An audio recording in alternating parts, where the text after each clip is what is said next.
I have a fortune cookie right now. Let's open it up and see. It says,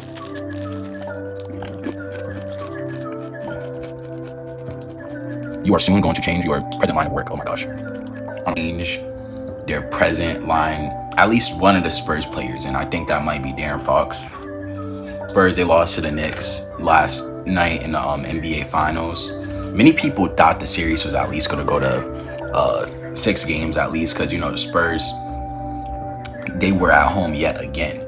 And the Spurs have lost 3 games at home. They lost 3 games at home, which is, I don't know if it's unheard of. I don't know the statistic on that. But for literally 67% of all the 5 games the Spurs have played away, at home, they've been leading in those games. If you were to like tune into the finals around the second or third quarter, chances were this, the Spurs were up by like fucking 15 points, 10 points. Then you come back like literally like, if you think of it, if you were a Knicks fan, you could probably just go to sleep for the 3 quarters and then,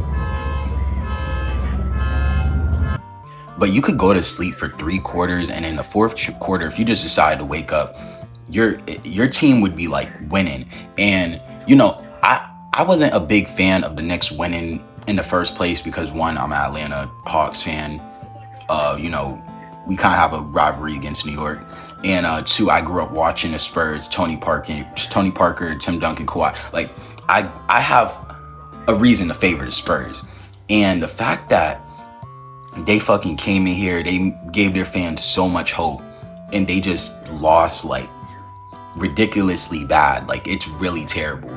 And like during the whole finals, like, I'm not gonna lie, like the New York fans were terrorizing the fucking Spurs players. Like, they were just throwing shit at them, cursing them out on the streets.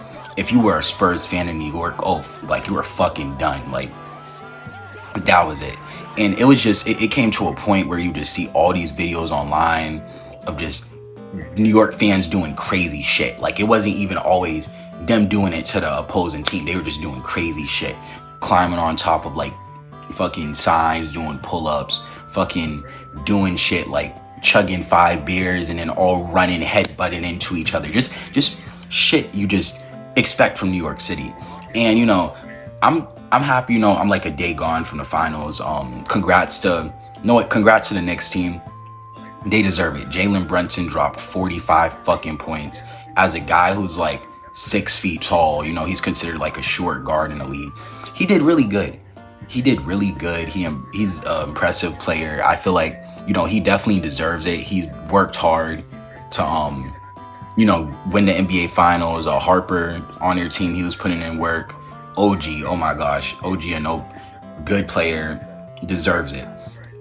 This Knicks team, like, they did good.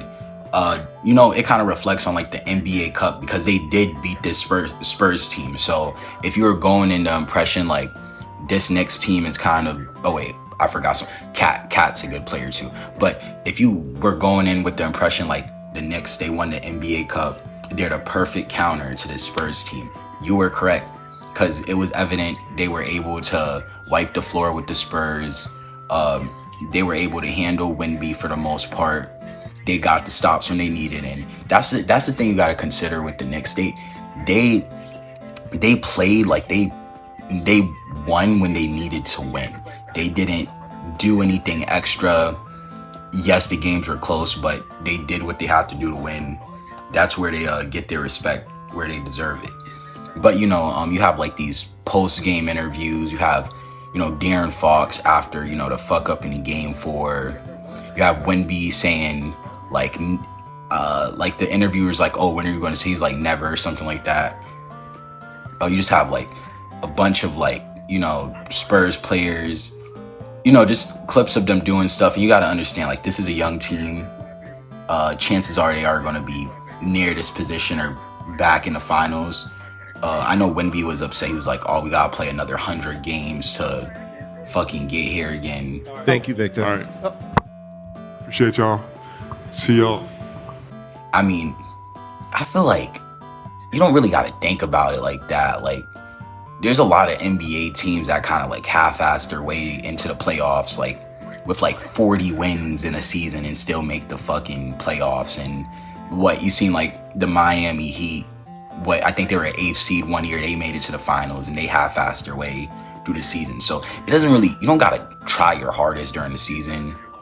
I mean, home field advantage does help you, I guess, but does it really matter too much to a certain extent?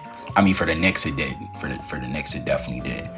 But honestly, this NBA Finals is definitely worth it. I think a lot of memes and iconic moments. And yeah, but thank you for watching. It's Stadion. I'm out. Peace.